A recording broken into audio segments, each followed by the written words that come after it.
whispering? I don't know, because we're live. Hi, everybody. We're live now on the interwebs. I was just really excited. I was like, I'm going to go live. I was whispering. You know I'm stressed about going live, so you just want to freak me out more. Sneak it up on you. Well, hello, everybody. Hello, Internet. You already know who I am. I'm Amanda, the Naughty Librarian, because you're on my channel right now. And this is Liene from Liene's Library. We are besties and pals in real life. And we decided we're going to read books together. And then I kind of just named our book club the Blades and Bodice Rippers Book Club, because that kind of defines our friendships. We are slowly becoming one, though. Yeah, the Venn diagram is becoming just a circle. But basically, we just said like, hey, let's read books together. We said, yep, batter up, and had no rules set up. So I think we're probably just gonna read like fantasies and romances and like trade off. But then again, there's no real set rules. I don't know why Amanda wants to pick like a grimdark fantasy when it's her turn, and if I want to pick a bodice ripper, we could do that. Right. they're really just kind of suggestions. But in this video, our inaugural book club video, we are reading Beach Read by Emily Henry. Yay! We have matching books. So I was going to read this book because this book is like something I would normally read. And then out of the blue, Liene was just like, hey, I want to read Beach Read. Do you want a buddy read? And I was like, you want to read Beach Read? And I was very confused. So why don't you tell everybody why you wanted to read it? Well, back when I subbed Book of the Month, which is not something we'll discuss right now, but I looked at the selections for the month and saw this cover and did not even look at the description at all. Just was like, nope. And then later, somebody on their channel was going through, I think they were an affiliate or whatever it's called when you get all of them from Book of the Month. And they were going through what each one was and like why they're interested in each one. And when they got to Beach Read, they actually explained what it's about, i.e. two authors who write in different genres, swapping genres, trying to write each other's genre, and then it's like a romance comedy based on that. And I was like, okay, I feel like I could actually like that. So then the next month, I got it as an add-on for my Book of the Month and was like, hey, Amanda, kind of want to read contemporary romance. I would never give you one because I don't hate you. I wouldn't give me one either. I would assume you would hate contemporary romance because I've met you as a human. Also, I hate the beach. I really hate the beach. We were talking about that. Contemporary romance. It's called Beach Read. Well, technically, it's like a lake beach. So it's not, I don't know, is that a beach? It's just like a lakefront. So many things about this book. I was like, this cover, like, okay, it isn't, I mean, it's funny, but it's like kind of really serious. Also, the story. And like, It's at a lake, not at the ocean. And there's just so many things about this. I was like, this cover does not match what's inside. I have been fooled because there's been this trend in romance in general, especially for rom-coms, where they have these cute cartoon covers. It's been going around and like so many books have them. To like the Fabio with the half-naked woman clinging to him. Like if those are my options, I like this better. But part of me enjoys how cheesy those are. Like I'm just like, yeah, it's a fucking romance. It's not trying to pretend it's not. And so it's a part of me likes the cheese factor, but these ones are been put out, I think, just to like extend readership to a wider audience who wouldn't normally not pick up a romance with a Fabio. But like at no point in the story did they have like blankets on a beach tanning in their, like this is completely inaccurate. Yeah. Like, they could have like a picture of a lake house on here and that would be more accurate. The thing is, these covers are very popular and they sell very well. So I get why the publisher puts them out. Cartoon lake house. Even with that, but it's just this looks like it's a rom-com, and I'm not saying this isn't a rom-com, but like very funny. That's one of the things I liked about it. It's not, I wouldn't necessarily say this is like a rom-com. I think it skews a bit more towards literary fiction. It's definitely a romance. I would shelve in the romance section, but like I think the vast majority of the book isn't necessarily about the relationship. I would say it's more about these two characters kind of Well, it is about the relationship, Recovering? but in like a human's having a connection to a human, kind of, if Yeah. that makes sense, or like you said, like literary fiction, where like you have two people who have like a meaningful connection that is not necessarily romantic, although this one ends up being romantic. Mm-hmm. Yeah, and I don't know. I get it. They sell well. These books like do well. So that's why they keep putting these like cutesy covers on. But this isn't like really necessarily a cutesy It's book, I would not. say. I It's was just more talking. about dealing with like family trauma and how like, well, this is okay, you know what? There's going to be spoilers in this. We've both read this book. This is a book discussion. Like, who's going to be We surprised? told y'all we were reading this at the beginning of the month. Y'all had time, so Yeah. So, okay, whatever. There's going to be spoilers in this. I'm sorry. We're trying to keep it vague, but quickly, non-spoiler, really. I was talking to my friend last night because she just finished Beach Read. She had some problems with it, but that's not what I'm going to bring up. But she wanted something light and fluffy because like she needed a break, and she picked up Beach Read because it looks like it's going to be light and fluffy. I thought it would be light and fluffy, and she was like, it wasn't. I was like, no. And so like I was recommending something light and fluffy to her. She's like, is it actually light or is it going to be like Beach Read? I was like, no, it's actually light. Yeah, like, so let's talk about that for a second. I mean, yeah, it's not a light, fluffy romp. It's actually kind of, it's about this. I cried. Yeah, like freaking January is our main character. Mind you, her name is January. Whatever, we're going to move past that. Her name is January, and she basically figures out at her father's funeral that he was having a long-term affair with this other woman. And it completely like shatters her reality of how she like viewed her perfect childhood and like how that's like affected her whole life and how she's felt she was always had to be like perfect. So it's more about her journey as a human and then a relationship is included. His and his mistress's love nest is the house that yeah, is she's at the eponymous at her beach. dad's fuck pad. Like layers of fucked uppery.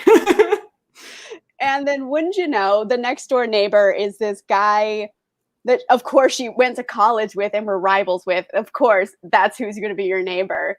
And Jughead Jones. What was his name? Gus? I just read it as Jughead. My brain auto-corrected it to Jughead the whole time, so I don't remember his actual name. Yeah, so I don't know. I wouldn't say this is it's definitely has funny moments. It's a comedy, but I wouldn't say it's. Well, I feel like it was like really funny, but really funny in the way, to me, where like a lot of Shakespeare dramas have some extremely comedic moments because like Shakespeare chucks in like really, really funny stuff in his dramas, and he chucks in really dramatic stuff in his comedies. So it was like that, where I think I almost laughed more because the rest of it was so serious that like the moments of levity were just like more funny and more of a break. Yeah. Exactly. I talk about that a lot when I'm reviewing books about contrast. You need to have those highs and those lows because if you keep everything one note, it's not going to be memorable. But if you have like a really funny scene and then you let the emotional scenes really hit, and then when you come back with a funny joke, it's going to be funnier. You need those contrasts to make the story really compelling. So more contrasting here than expected, though. But like, me in particular, I've read a lot of books similar in tone, similar in themes. So for me, it looks like a bunch of people also cried. I'm just glanced at the comments. Yeah, a lot of people also cried. It's just like I've read a lot of books with similar tone. So like for me, this wasn't exactly the freshest book because I've read books similar. But for you, it's brand new. So I was just kind of like, it was like you were like my little romance baby, and I was seeing you take your first steps. It was really cute. I texted you every time I laughed. I know. This is too funny. Purse line. Like you were like so tickled. So the Pirates of the Caribbean jokes. There were many great jokes. They were good jokes. You know what? Where this book succeeds is that it's surprisingly well crafted. I thought it was very well written. The jokes hit correctly. They weren't bad jokes. And they seemed like really three-dimensional characters, which kind of speaks to the lit-fickiness of it, where they felt really like full, like three-dimensional humans with lots of like messiness and flaws. And they weren't just like this hot guy with a troubled past and like this lovely girl who's a little shy and doesn't think she's pretty or something. They felt like really messy humans. But the other side of the coin here is that they also aren't idiots. like they're both relatively intelligent people, and like the decisions they're making aren't like, yes, they are emotional reactions, but their emotional actions actually made logical sense, which is important. It's believable for people in their situations that they would react that way, whether it's, you know, it's slightly irrational, but like rational. It makes sense why they're being irrational. It wasn't just like, I'm putting in drama because I need to move the plot along. It was just like, yeah, no, I would freak the F out too. Like that makes sense. And her relationship with her best friend, who's her female best friend, who like she was messaging and then like who came to visit her. I liked that. I thought it was, like, I feel like a lot of female friendships are thrown into books because you're like, you got to have that female best friend just so that she's not monologuing, so that she has somebody to talk to about her feelings. But like, it really felt like a friendship. Yeah. Well, when I'm reading a book, I'm like, oh, so that's book 2? Is that? If this book sells well, there's going to be another one with that best friend, I bet you. I never thought of that, never think of that, but you're probably right. I know how romance series work. They're going to bring in the best friend, and, you know, and then if the best friend does really well, they're going to throw a curveball and bring in the ex-wife. I've seen it done. I believe you. I don't have to like it. There's a series that's coming out. Well, the first 2 books are already out, and it follows that exact trajectory. It's the Bare Knuckle Bastard series by Sarah McLean. And Bare Knuckle Bastard sounds like a book I would read, but I'm guessing it's a bodice ripper, but like a fun one. I actually really enjoyed it. Is it like a bodice ripper at Fight Club? A little bit. They're like the guys who ran Covenant Garden. So they're like the criminal bosses, and then like ladies. But the first book is just like 2 people, and then the next book is the best friend, and then the third book is like the evil brother. So like it's the same trajectory. So like if the first book does well, they're gonna bring the best friend, and if those both do well, they're gonna flip it around and bring the ex-wife and give her like an arc. I bet you. I'm just still thinking about the bare knuckle boxing and thinking, do I want to read this? I would do, okay, the third book of the series is coming out at the end of this month, and I would do a reread for August if you want to read the first one. Because it'll be romance month. Well, think about it. Actually, the first book of the series is Wicked and the Wallflower is the name of it, and it was the first romance book I ever read, the first historical romance I ever read. I feel like I remember you bringing that title up. That title rings many bells. Yeah, it's actually very popular. A lot of people like it. I think it's good. So we'll see. It's not even July yet. Why are we talking about August? But so like real talk, they're basically in Beach Read. They're Betty and Jughead, but in their 30s. That's literally what they are. Everything comes back. Everything comes back to Riverdale. But literally, like, okay, so January is this like sweet, like very like optimistic, like wears pink type of girl, just like Betty Cooper. And then Gus is like this guy who's like into like serious literature and is like kind of dismissive of stuff and is like angsty and comes from a broken home. And like kind of has the hots for like the sweet, perfect girl who actually secretly is very damaged. So like I was like literally Betty and Jughead. We were talking about that today. I'm like, yeah, in that relationship, I mean, Jughead's not the top. Like, like Betty's definitely the top in that relationship. Like, let's be real. Sorry, like Liene had me watch one random episode of Riverdale, and I was gonna scream into a pillow. Like, it was just bizarre. Like, she's like, "Yeah, because this person did that," and I was like, "Ah!" In fairness, it was the musical episode, which of any season of Riverdale is maximum absurd. So, what are they saying? Let's go with it because Riverdale. I mean, I watched most of the first season, and then I suck at like watching things in general, so I haven't seen up to that point. So we just watched a random episode. Oh, before we started watching it, I was like, I don't think there's like a whole lot of like context you need for this episode. And then as it was going on, wait, okay, so that person did that person did that person killed that person secretly did this, and I was just like, okay, there's kind of a lot actually. Yeah. And I remember stopping you and saying, I'm gonna scream into this pillow, because it was like, oh my gosh. Anyway. Scream with joy. But so hey, Beach Read. We went off on a tangent with Riverdale. Or is Beach Read just secretly a sequel to Riverdale? I think this is far less dramatic than Riverdale is, honestly. It's because they got over their angsty teen years and they're less hormonal now. This is like, I would say if Riverdale is the standard, like if Riverdale is an R rating, this is like a PG rating, I would say. Riverdale is bananas. It is. This is just, if you like extract the Betty and Jughead ship and pull it out of that mire of madness and into like a more realistic context, it's strange. Yeah. I'm gonna have to give you more romances because like I've seen that relationship before in other books. But I did send you a book that I said, Liana, just read it for the juice. Because it's one of those relationships. And it's like Bananas series. It makes no sense, but it's great because it's just like so much teen angst that it's so juicy. We're not talking about that book right now, but I was just like, any book where I can just autocorrect it to Jughead, I will read it. Okay, so I'll just say what we're talking about. I sent Liana a copy of White Hot Kiss by Jennifer L. Armentrout. It is the first book of her teen angsty gargoyles series. I just read the second book of the spin-off series.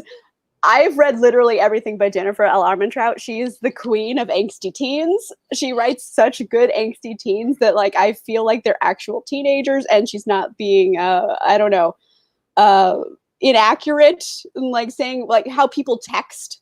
She's not writing in text speak from the 90s. Like she actually writes as if these are real teenagers now. And it makes sense. And they're so juicy. I was like, just read it for the juice. But this is why I want you to read the Foxhole Court books, which like, speaking of my video being bewildered by them went up today. But like, when you talk about like angsty teens, I've never encountered angstier young people. That makes zero sense. But all the game books, like literally nothing in my experience has topped that. And again, I watch Riverdale. Yeah. Sometimes I just live for the drama. I think everyone does. It's why reality TV is successful. People just live for the drama sometimes. Okay, but so Dimitri. Come back around here. As far as drama goes, I mean, this isn't necessarily like juicy, I would say, but it's definitely more realistic drama. It's just like if you find out at your dad's funeral that he had a secret girlfriend for like 20 years, you'd be like, what? And I'm living in their fuck pad? Like that is like rife with drama, but somewhat believable drama. But also, so for me, I feel like for both of us, and it's kind of the reason that I was interested in it at all is because like being readers and like I write in my free time. Do you maybe? I write in my brain because I have no patience to sit that's down. right. You were telling me. Okay, I won't say in case it's like a big secret, but I do remember you telling me about the like. I have a whole book plotted out. I just haven't put it on paper. Okay, but so for that reason, I feel like this like appeals to us too, just because like being around like the conversations of this couple who are discussing like their approach to writing and like them criticizing each other's genres for the like stereotypes and tropes of those genres. And like the parts where she was making fun of his like angsty litficky drama. What'd she say? A Hemingway circle jerk? Hemingway circle jerk. I fucking loved it. So good. Like, but both of them had some excellent one-liners, like that were like zeroing in on the worst stereotypes about litfic or about romance, and I was living for it because like I have read litfic and I have read romance. So I was just like, oh, burn, yeah, that's good. I mean, yeah, it is a book for book nerds because they are talking about, they make a lot of literary jokes that make a lot of sense. If you're an avid reader, you would be like, oh, burn. And like people who don't read as much would be like, I don't get it. Hemingway's circle jerk, like that was definitely one of the things I cackled and texted to you. Yes. The circle jerk part is funny for everyone, but like, why is a Hemingway circle jerk? It's funny for book nerds. Also, like, it just so encapsulates the like when you want to express why you're like frustrated by the like inherent misogyny and like self-righteousness of somebody who'd be writing this kind of litfic. Hemingway circle jerk just like nails it. You don't have to say more than that. Yeah, they never got into nerd bros though. And that's a real thing. Well, he was writing litfic. So, like, if this was about him writing, like, high fantasy. Nerd bros.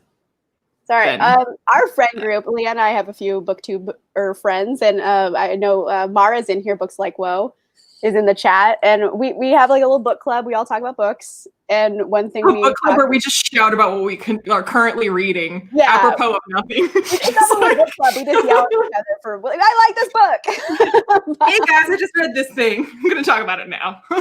we do also wax poetic about nerd bros, which are like misogynistic nerds. Because has anyone been on Twitter this week? The nerd bros have had a takedown. Was it late last night or early this morning that I got a notification for one of those, like, literally a block of text paragraph comments on my Way of Kings video, and I was like, I'm not fucking reading that. Like, who is this for? Yeah. Nerd bros. Anyway, we're getting off topic again. This happens in everything I do because I'm just like a peak chaotic energy. Okay, I'll take Hemingway circle jerk over that. Yes, agreed. What else about Beach Read? I mean, so like, yeah, I super duper cried at the end, like, because I guess since we agreed we're gonna do spoilers, because like her dad wrote her a letter. Oh yeah, we didn't say. Well, yeah, we did. Dad's funeral. So Dad's dead. And she like super idolized her dad before she found out about his. That's why she's like, especially, I mean, not that you wouldn't already be like upset to find out your dad was cheating on your mom, but he was like her hero. And like, she really like liked the fact that she was always compared to him, that she was always like more of Dad's girl and saw herself in him. And then he like ruined that image for her by being, you know, a cheater. But then she refuses to like go through his stuff. So she doesn't realize it until like the end of the book that he left her all the letters he wrote to her one a year on her birthday. So she was like reading through the years of him telling her how much he loves her and how much being her father means to him. And just like, well, it was a mess. The letters also seek to humanize someone who did something terrible. And it kind of explains how this happened, because this is her father, and like the way that she remembers him, he was such a stand-up guy. Her mother had cancer multiple times. And the dad was always there. Her mother knew that she was cheating, and he was cheating on her when she had cancer. So you're like, fuck this guy. And then you get to the letters and you find out it kind of humanizes the character, and you understand more about how that could have happened. Basically, yeah, that it's never that black and white. That like things, it's not just like he was just a monster. Like, yes, he made very questionable decisions. But he made a bad decision, but he was also like, I don't know who I am. I need to figure out who I am. And it was kind of a journey for him. And in the end, ultimately, he did stay with the mother, and the mother knew about it. So I don't know. Relationships are complicated. And I think the book did a good job of showing that relationships aren't simple. Sometimes they're very... I think it worked because it wasn't trying to get you to say, oh, actually, it turns out him cheating on her was fine. It didn't do that. It was just more like him cheating on her. We understand why it happened. It's not great that it did happen, but we understand why it happened. Yeah. And he in his letters is never saying like, you know, like, you need to see my side. Like, it's actually not my fault. You know, like, it's never like him trying to be like, actually, you know what I mean? Like, he's owning. It's more like accountability. He's like, yeah, I did something fucked up, but I don't know how to fix it, and I can't fix it, but it happened. Here's a beach house. I used to fuck my girlfriend here. By the way, I'm becoming part of the Hair Up Society with you. We are becoming one. Venn diagram circle. Wait, either you put on a long sleeve t-shirt, or I put on a tank top. It's too hot in here. I'm not putting on a long sleeve.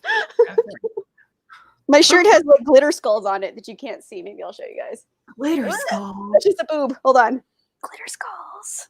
Okay, it just looks like lungs when you're close up. Glitter skulls. I can't get my whole body in this tiny little image. Yesterday was Stitch Day. 626. Mm-hmm. Sure. I appreciate and I understand your love for Lilo and Stitch, but like I've only seen the movie once and I barely remember it. I know. I cite it to you. I feel like now next time we are able to hang out in the real world, you'd be like, so like I'm slipping in this DVD of Lilo and Stitch. I feel like last time you were like, put on whatever you want, Lana. I'll watch whatever you put on. Had I known that you have not seen Lilo and Stitch basically ever, because like once a million years ago doesn't count. We did have a movie night. We watched Heathers. And then I was like, okay, I will watch whatever you want to watch because I'm really bad at watching things. And we watched Knives Out. And you did this after I made you watch Riverdale. After Riverdale. But like Knives Out is me. nearly as insane as Riverdale was. Nothing is. Okay, let's look at some of these comments because they've been piling up. And I've seen some good ones. Let's go back to the top. Okay, first of all, you have not read Paranormal Romance yet. What are werebears? There are werebears. I read this one series by Shelley Lawrenston, and you know how bears can articulate their lips, like, and he was a werebear. And think about the carnal aspect of that. I'm really just picturing a bodice ripper with Paddington, and I don't like it. No. Yes, so no is the correct response. That would be a sick joke in a Paranormal Romance with a werebear. If any werebear wore a raincoat ever, and they don't make the Paddington joke, I would wonder where they are as an author in life. Let's see. Oh yeah, that's Mara, by the way, our pal. Mara. I'm leaving that up there because werebears need to be seen by everybody. Let's see.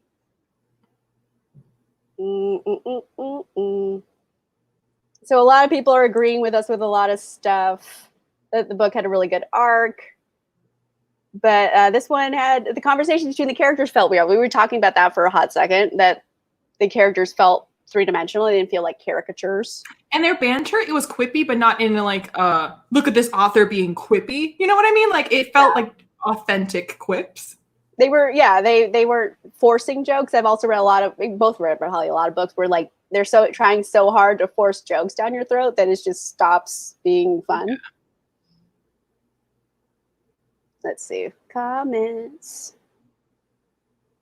You're just going to stare at us as I look through comments to put on here. Okay. I can just start reciting Lilo and Stitch while we wait. Yeah. So this is correct. This is the correct sentence that Sarah MacLean is too angsty. A lot of her books are very angsty. Her writing is usually very good.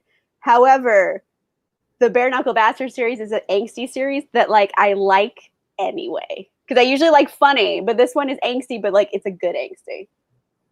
When we say angsty, do we mean Riverdale style angsty? Or no, we mean like let's just have everyone be sad the whole time. Is it like a lot of miscommunication where like if they just actually said something, this could all be solved on page 1? No, it's just like they're just overly serious. It's just a serious tone where you're just like, this could be funny. Where's the Paddington jokes? For this one from Beach Read. I thought it was cute how they would write and hold up notes to each other, which they could see through their windows while they worked on their novels. So there was like a lot of cute little rom-com. And then, yes, it was kind of like Taylor Swift, but we're not going to get into that one. It's like classic rom-com fodder. And that helped like lighten things up a bit because the book is about very heavy subjects. But it was fun because it felt like the characters themselves were intentionally doing rom-com-y things in like a self-aware meta way where they were just like, you write romance novels, so like let's do this like super cringy rom-com thing. Like on purpose. Like when like she takes him to the fair because like she's gonna teach him like how to like write a rom-com and that you've got to go to like a carnival, and he's just like, the fuck I do. Oh, so I just imagine him showing up like, I refuse to have fun, and she's gonna brood in the corner, and it's just like you look even stupider for brooding in like front of a tilt-a-whirl. This one about relatable and portraying grief of parent loss and how that is complicated as you reflect on who that person was versus who they were to you. And that's again what we were talking about with the father and how his like letters humanized him. And I think it was like, I mean, with loss, like that takes it to a whole nother level, and I can't speak to whether that's accurate or not because my parents are okay. But but I will say that like even without that, like I found it relatable just in terms of as every young person experiences realizing that their parents aren't like infallible people who just like know everything. Because when you're a kid, they're just like, they're the ones teaching you about the universe. So you're just like, well, what they say is just the truth. And realizing like as you grow older, they're just people and they make mistakes and they can be wrong. And like, so like, I feel like part of January's journey is like way too late in her life, finally realizing that her father is not a perfect human. He is very flawed, and that you can still, that doesn't take away from how important they are to you and how much you love them and how much they love you. It's like, putting people on pedestals where you only see the version of them that you think is real, but it's not necessarily what is the real person. Which is okay. So like, I didn't think of this before, but like, I feel like in a romance book, you would expect a discussion of putting somebody on a pedestal and realizing who they really are to be about the couple. But it's actually her realizing that her father is not to be put on a pedestal. She's never put her like love interest on a pedestal. She's hated him for like most of her life. So yeah. And her mother too. She's also kind of trying to, like, we haven't really talked about the mom, because the mom's still alive and she's a cancer survivor twice. Mm-hmm. And she's also had this complicated relationship with her mother because she doesn't understand why her mother knew about the cheating and is still there and like never told her. So there's like that whole other situation with the other parent going on at the same time that really isn't explored as much as the father relationship, which is somewhat odd because he's dead.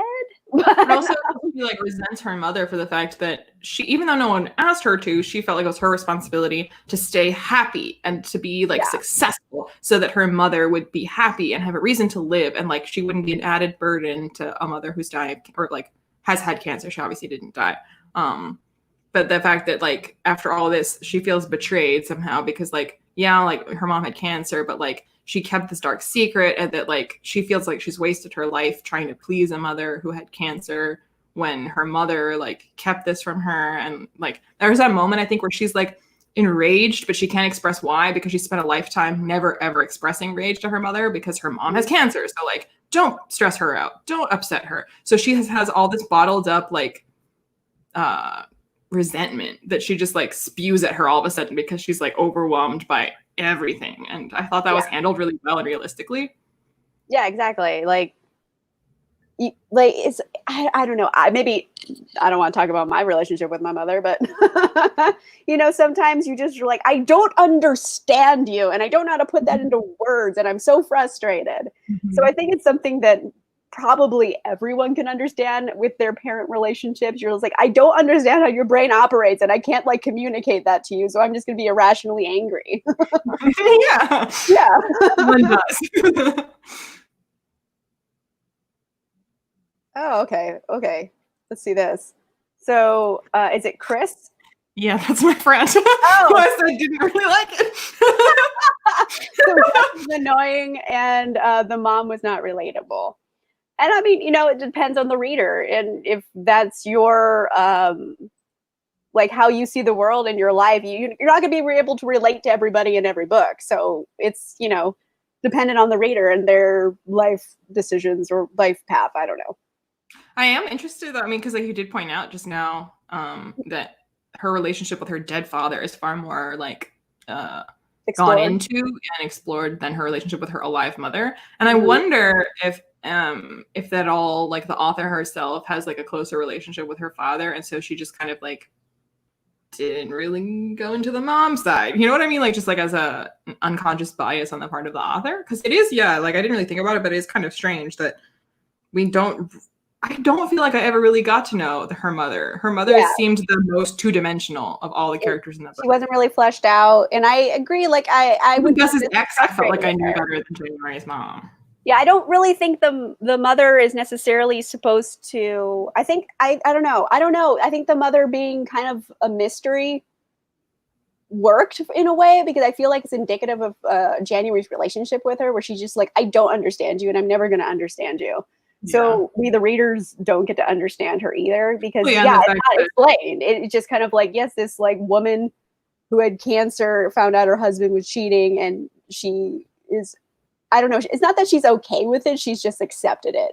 So it's hard to understand her decision because we never get into the decisions and like what happened from the mother's perspective. We only see the father and the daughter's perspective. Again, we even from his mistress's perspective. I feel like all of them were really fleshed out in a way where like I can understand where they were coming from. Again, Gus's ex, her father's mistress, her dead father, like all these people, like they were messy, and I really saw where by the end where they were coming from. Her mother remained this kind of symbolic, two-dimensional figment of January's past. Yeah. January doesn't really explore the relationship. She kind of just like comes to terms with it. She's just like, yeah, you know what? I don't understand and I'm never going to understand, but like, I still love you. You're my mom, but like, there's no connection there. Yeah. And they just let it happen. So I don't know if that's like a specific choice or just something that wasn't explored and maybe should have been. I'm not sure. I think it just depends if you liked it or not as a reader. I didn't think about it until this moment because I was just like all about her relationship with her dad, and which now made me realize that like, oh yeah, her mom's like, what do we do with mom? Or even, she's literally alive still. So like, yeah, or even the father's mistress. We only get like a little surface of why she was okay with being the other woman. We kind of hear from her perspective a bit, where again, a small bit of perspective from his mistress was still more like gave me more content. Yeah, and I mean, it's also a complicated, messy situation, and we kind of get to hear from her. We hear her perspective at one point, but it's not, I don't know, it's all about the father. These other women of his life aren't really explored. But then again, I mean, this book it would have to be another 100 pages long if you're going to explore those relationships. So I think maybe it's I enjoyed it, so I it longer. Sequels. More personalized. But okay, so like I think both of us liked Gus as their romantic interest. Because like I could see why, because I know Chris didn't, and I can see why someone wouldn't. Because I also know, but like in the context of the book, like it wasn't like killing it for you that she was into him. Mm-hmm. Maybe it did. I don't know. You can speak to that. Because I feel like you also don't really like Jughead like I do, which is no. I enjoy Jughead as a character. Would I want to date Jughead? No. Like I can't put up with that much brooding. Love interest. I can't put up with that much brooding as a human. Like I wouldn't want to date him, but like I understand the appeal of broody. So I don't know. For me, I'm like, nah, I wouldn't date him. I don't care how good he looks in jeans. Like I still wouldn't date him. T-shirt, which was constantly mentioned. Yeah, I mean, he fits that textbook broody rom-com romantic lead with like a damaged past. Like he fits that to a T. So in a book that's kind of making fun of rom-com tropes, he is like the epitome of broody male lead in a rom-com. Yeah, that's true. Yeah. That's definitely true. Like his shirt would always be wrinkled. Which again, January points out. Care about he's a rebel. Do you own anything that's not a wrinkled T-shirt? Yeah, you know, he would always have a wrinkled shirt. His hair would be like artfully messy, but he never does it. And like he has this dark past with his father and then an ex-wife. So he has brooding he needs to do and get over. Like he's such like the broody archetype of a romantic lead. Yeah. So like to me, okay, I think I'm more like into that trope than you are. Well, but, okay, if you met him in real life, I feel like for that trope, he was less. Like there were more qualifying factors where like he wasn't just like, no one understands my pain. And she's like, I understand. You know what I mean? Where like there were mitigating factors where she's like, you're being like that broody, angsty dude. And he's like, yeah. You know what I mean? Yeah, I don't know. Like if you met like a guy like Gus in real life, tell me he wouldn't say his favorite author is Kafka. Like tell me he wouldn't say that. Like you can't. Hemingway? No, he would say Kafka because it's like Dostoevsky. Maybe, but like I feel like he would say Kafka because there's fewer syllables and he's trying to get in someone's pants. He wouldn't say that. You can't because it's true. Sorry, we all know. Fight me. We all know that ladies are wet for Kafka. That's the way into their pants. The metamorphosis. Let's see you turn into a thing. Anyway, we went down a tangent there. Is it a tangent? We're still talking about Beach Reach. Is this a better tangent? A tangent of brooding. It's a big part of the book. Good point. She thought she knew both her parents, and now she realized a lot of what she thought she knew was wrong. And so I think the mom is kind of purposefully flat. And so a lot of people are agreeing with Mara because, oh, Mara, I'm so happy we're friends with you. You're a smart lady. Thanks for saying stuff so it makes better sense when we're rambling about it. Okay, thank you. So, Litvic dude bro, 100%. Hemingway circle jerk. Yes. Okay. Oh wait, I clicked that on accident, but let's put it up there. He's like that guy from your English class that laughs at himself. Yep, he is. He would be so impressed with how smart he is. Like, he'd be like, "Have you met me? I'm intelligent." Yep. Pretty intellectual. Definitely smoking cigarettes outside. Too cool to care about his He'd smoke a cigarette to be extra smancy and broody. No, he wouldn't smoke a clove. He's too wrinkled. He'd wear wrinkly shirts. He wouldn't smoke a clove. I'm wrong. I retract my statement. He would be bumming a cigarette off somebody else. Yes. Okay, we made a lot of fun of Gus here. I mean, January has also got problems. She also has her own issues. Like, I feel like honestly, I would be equally annoyed with January. You know, yeah.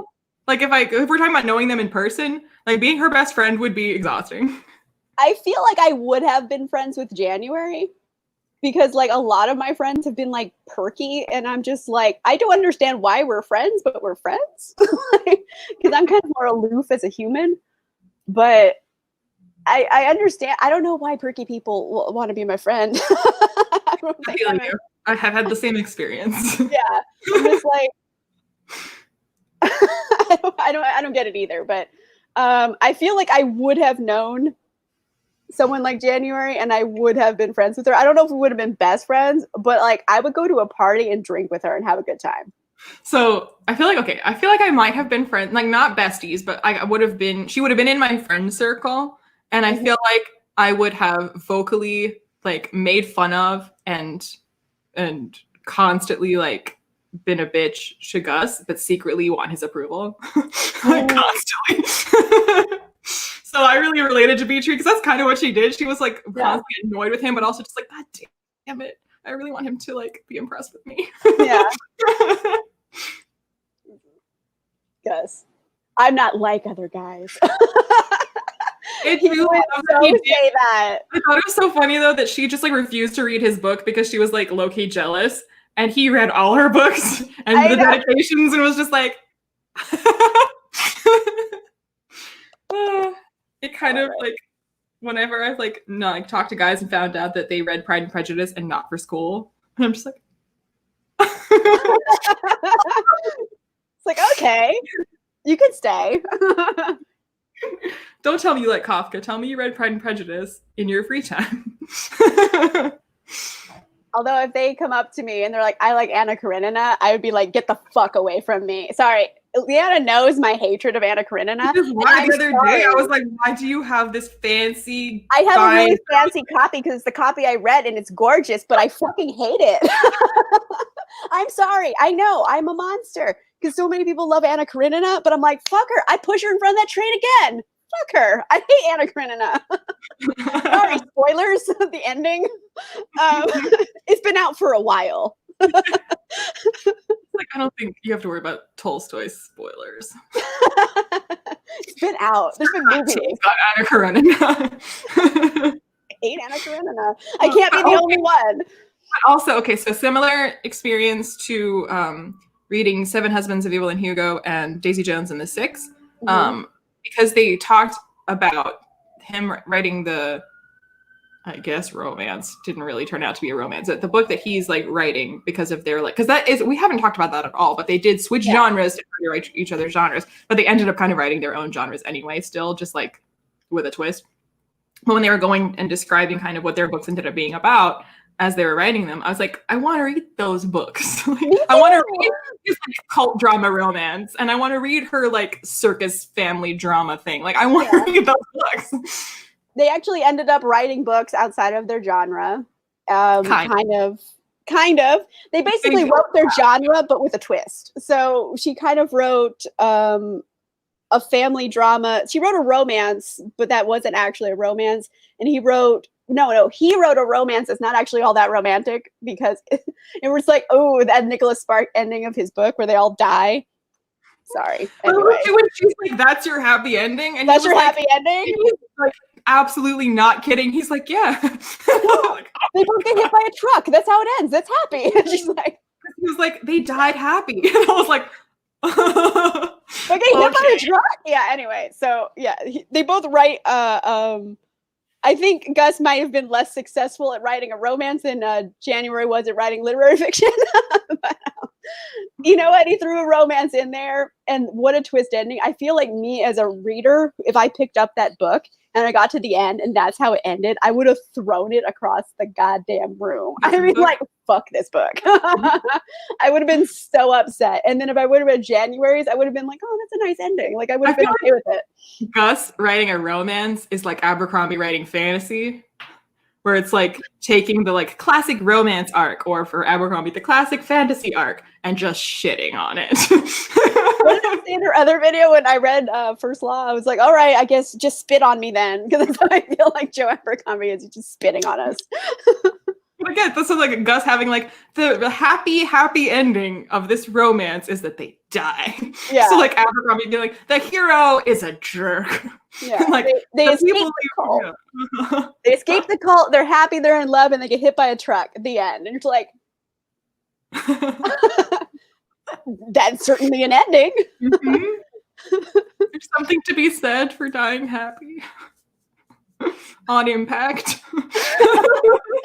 I mean, part of it is like I get what his like thought process is. Is like, yeah, they were really happy and they didn't see it coming. They just died when they were incredibly happy, and it was just over. Which, like, I mean, like, low-key, like, I have thought that before, that like if I have to choose between like us, like, because they talked about cancer in this book too. So if I have to like choose between like seeing my own mortality creep up, like, and watch myself die, either because of cancer or because of many other things, like seeing it slowly coming and having to think about it and having to like all of that, versus just being happy until it just suddenly your life stops. It's like, like that's kind of better. Like I see that. Yeah, it's like, but still, if I was reading that book, I would have been so upset. I would have been so upset as a reader. Yep. And then Gus would be like, well, it's, intellectual. Okay. Comments. We've been putting some up along the way, but does anyone have any questions, perhaps? Questions about things you want us to talk about the book? I haven't touched on yet. Oh, you can take this one. This is Maggie. Maggie's a friend. And this is for you, Liene. I'm going to give this one to you. Yes and no. I would say Game of Thrones is grimdark, but it does aspire to be more of like a traditional fantasy where there's like a point to it. If that makes sense, where there's like, there is really magic and there is, it's just shade button. That was so shady. Like, he's like, George R. R. Martin is just saying, like, let's take this like fantasy, the idea of a fantasy story, but instead of having everybody be just like good is good and evil is evil, he's like, it is messier than that. So like, let's have gritty war, let's have questionable heroes, but it is still like a story that's like seriously like a fantasy story. Whereas Abercrombie is like, everyone is garbage. Literally everyone is garbage. And like at the end, the point of it is that there is no point. And so like, but at the same time, then I feel like kind of less, that Abercrombie books are less heavy for that reason, because he's kind of just being like, fuck everything. Whereas like George R. R. Martin books have this like heavy like world stakes, but like the world is crumbling and like, what do you do about that? Because it's not going your way. And it's like heavier for that reason to me.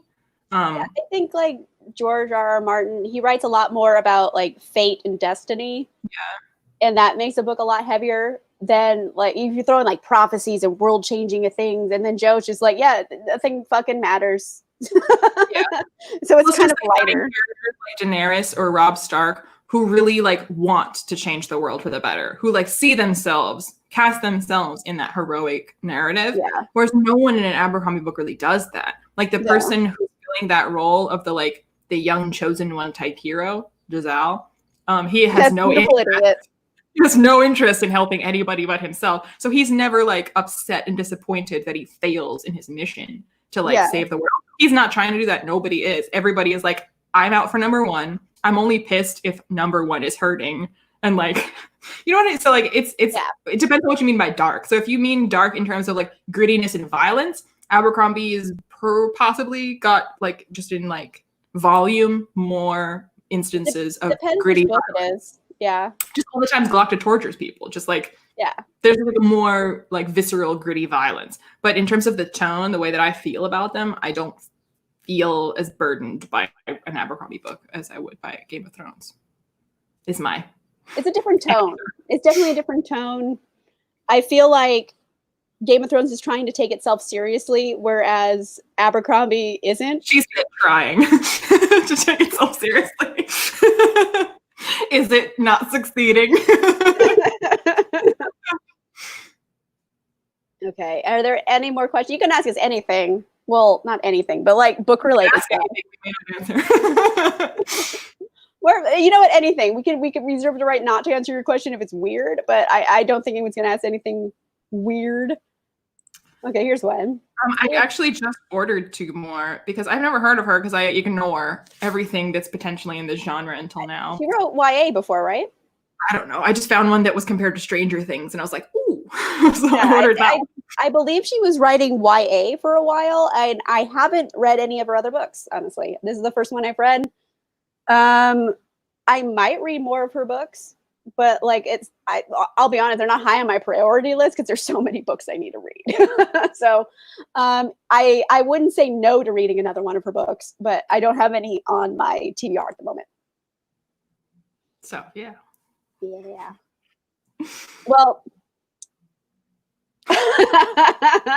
okay. So Drag Race All-Star Season 5. Is it just me? Or like, is it kind of boring this season? Like, I am bored. I love Shea Coulee. I want Shea Coulee to win because that is a queen. But like, it's just all drama, and I feel like all the girls like dislike each other, but not in a fun, like, bitch, I'm from Chicago way. They're just kind of like angsty, and I'm like not having fun with it yet. But that could change. Maybe it'll be fun later. And then I'm looking it up, but my phone is being very slow. We'll get back to you on that one. While she's looking that up, let's talk about July, because we're going to try to do a live show every month, and we're going to switch off channels. So July will be on Leanna's channel, and we're going to be reading Kings of the Wild by Nicholas Eames. So this will be our Blade book. I didn't know you were doing that. My copy's over there. Oh my, before I started this video, I like turned my bookshelves over. Like, where did I put it? I couldn't remember, and I finally found it like a minute before we went live. Low-key, I did go to my shelf where I have all my Book of the Month Club books, and I was like, what the fuck is Beach Read? And I forgot that I stacked it in my books I have read this month stack. Mari, the answer to your question is, the book is called When the Sky Fell on Splendor.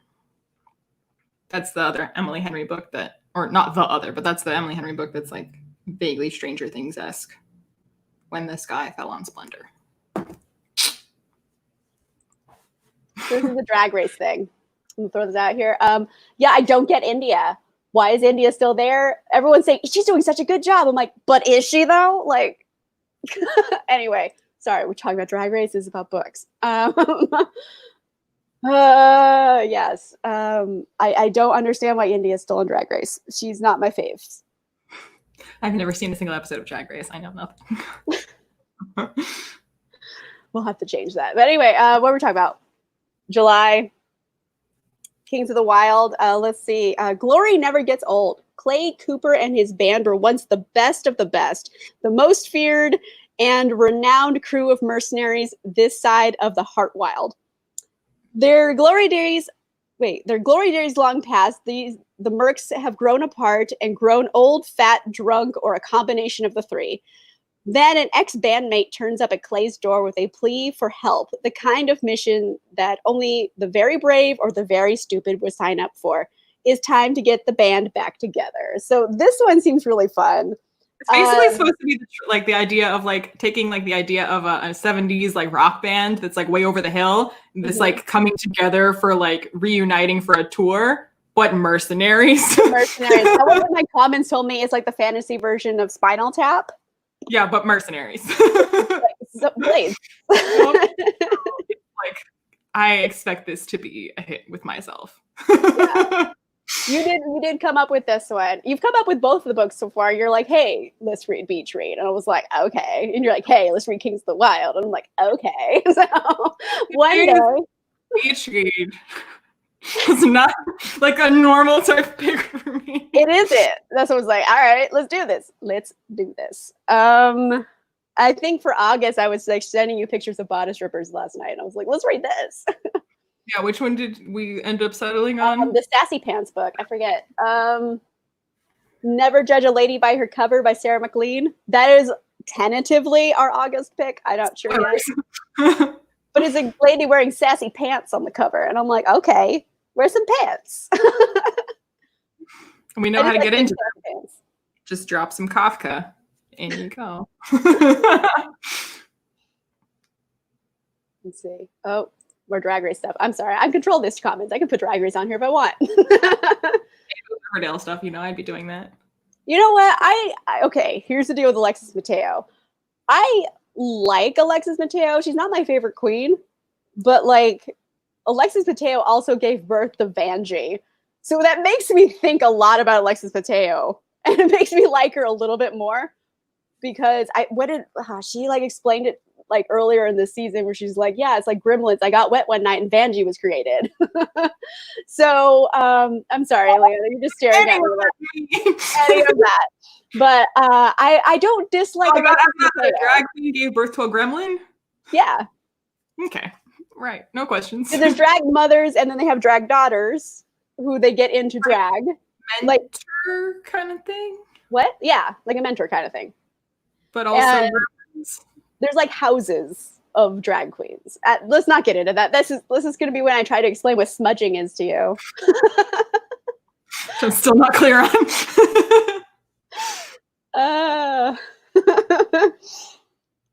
What else? Oh, I have a bruise. No, the other arm. Everything's backward. I keep discovering bruises on my legs, and I have no idea. Like I sit on my couch all day during quarantine. I don't know how this is happening. I don't know how I got it. Everything's backwards, so I have to like figure out how to move my body. There it is. Oh, it's backwards for you? Yeah. Oh, I guess it is for me too, but my brain is auto-correcting it. When I want to point at you, I do that because this is pointing at you on my screen, but I have to do this if I want to actually point at you. This is the opposite. I'm just living in a world of opposites.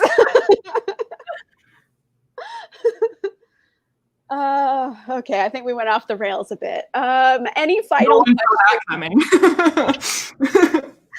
any final questions? By the way, I think we already discussed this, but this is going to be our July picks. If people want to read it with us, the live show, I think we're going to do the last Saturday of every month. Yeah, unless something comes up. So the last Saturday of July, Leanna's channel for that live show. Grimdark Central will be hosting. Yeah, we'll figure it out. This is we don't have rules, we just have guidelines. Oh no. I don't know. I think I eat leafy greens. I think I have iron in my body, but I'm also eat chips. This might be me. I just iron and chips. I have no bottle. I don't know what I do with. I just flail all day. Like I don't know where my body parts are. So like chances are I hit it on something and I don't remember. Chaos all the time. It's just how I live my life. Any more questions about Beach Read or anything else? If not, I think we'll start wrapping up because it's been an hour, which I think is a nice time for discussion. I haven't had breakfast yet. I had a LaCroix. So there's that. My intensely lip gloss stained coffee. Yeah. It's very exciting to me. Although I did have a little a coffee smoothie thing before I started. So I had some protein in my body. What's a coffee smoothie? I know it sounds disgusting, but it's like a protein shake, but it's coffee. Okay, but it's not like pineapples and strawberries with coffee. No, it's just coffee flavored. It's like cappuccino flavored. Okay, like a frappuccino. Yeah, it's like a meal replacement shake thing. Because in the morning I don't want to eat breakfast. I'm never hungry, but like I want to have something in my stomach so I don't get like ravenously hungry later. So I found this like shake mix that's cappuccino flavored and has caffeine. So I'm like, I'm just having like a blended like latte for breakfast, and it has calories for like a meal, and it's like just having a coffee. So like it works for me. I get very excited about it. Do you? I just wait until it's an appropriate time of day to have chips, and then that's breakfast time. I'm not really a brunch person either. I'm like, I'm so about like the early bird special. I will have dinner at 4:00. I love that. Yeah. Like a late lunch, early dinner. It is fantastic. Well, also just like the whole notion of like what is considered breakfast food. Like if you have nachos for breakfast, you're a monster, but pancakes and bacon is better. Like in what way? Yeah, like I appreciate breakfast foods, but I don't really want to eat them ever. They're just calorie bombs. Yeah, and I would again rather have nachos. So. Yeah, like me too. This is why we're friends. Yes. Anti-pancakes. Pro nachos. Pro nachos. Okay, so that's our friendship right there. The Venn diagram is complete. The Venn diagram. We are now circle. Okay, so I think that about does it. So, what did you end up rating Beach Read before we go? It was 4 or 5. It might have been 5 because I was crying. And anytime I'm crying about a book, I'm like, that deserves a 5. It made me feel. I think I gave it a 4 just because I've read more books that had similar tone. So like some of the things. Because I went into it expecting, I first thought it was just like never in a million years. Then was like 2 authors exchanging genres. That could be comedic and those antics could be to my taste. But again, like by a beach, like it'll be 3 stars of like, that was an okay time. And then it ended up being like lit-ficky and serious. And it was by a lake, not by like the beach. And it was Betty and Jughead. And I was crying. And I was like, this was so good. I don't understand lake beaches. But then again, we're California girls. So we're used to the ocean. I actually have spent a lot more time at lake beaches because like my family never went to the beach. Like at all ever, but we did used to go, not like every year, but frequently. We had a family friend who owned a condo by Lake Tahoe, so we would go and stay at the condo for like a week and then go to the lake. So I actually spent a lot more time on a lake beach than a beach. Yeah, but I've never called like a lake beach a beach. I don't know. I live by the ocean. I know what that beach is. Yeah. Well, I mean, if someone says beach, like I think ocean, I don't think lake. But if you tell me I can choose, I'd be like, well, lake. 100%. I think I'd pick the ocean. Our Venn diagram, no! We're no longer circle. Want to know why? I'll tell you why. Because at the beach you can get churros. What? Because at the beach they have churro stands. I can get churros at the beach. I haven't seen those at lakes. Churros to the lake. I haven't seen a churro stand at a lake.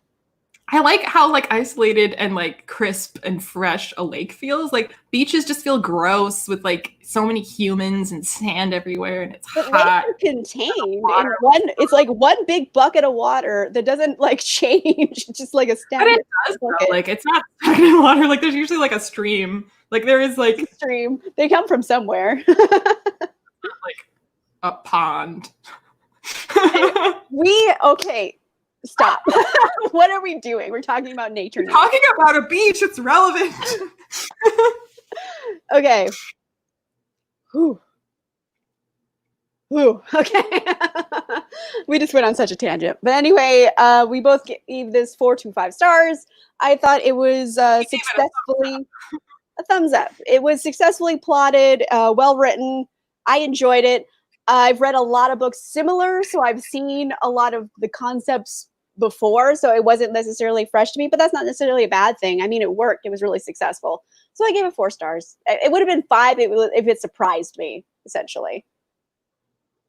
But yay! Since I liked this so much, you can just go ahead and give me all the books that are like this. I'll think about it. But some of them are pretty smutty, though. So it's just like, how much smut are you willing to take?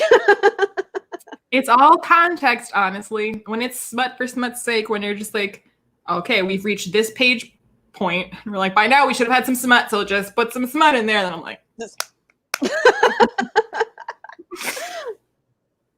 Anyway, yeah, so Beach Read, we enjoyed it. And hopefully July will be the same with Kings of the Wild, and we'll enjoy this too. The conversation about Kings of the Wild, I suspect, will be very different.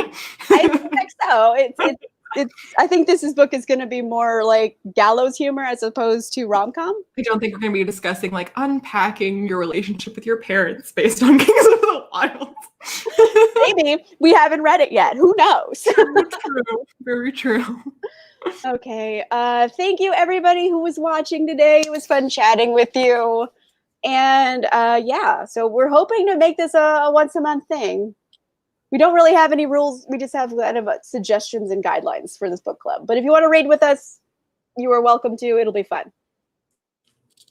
Any final words, Liene, before I sign off?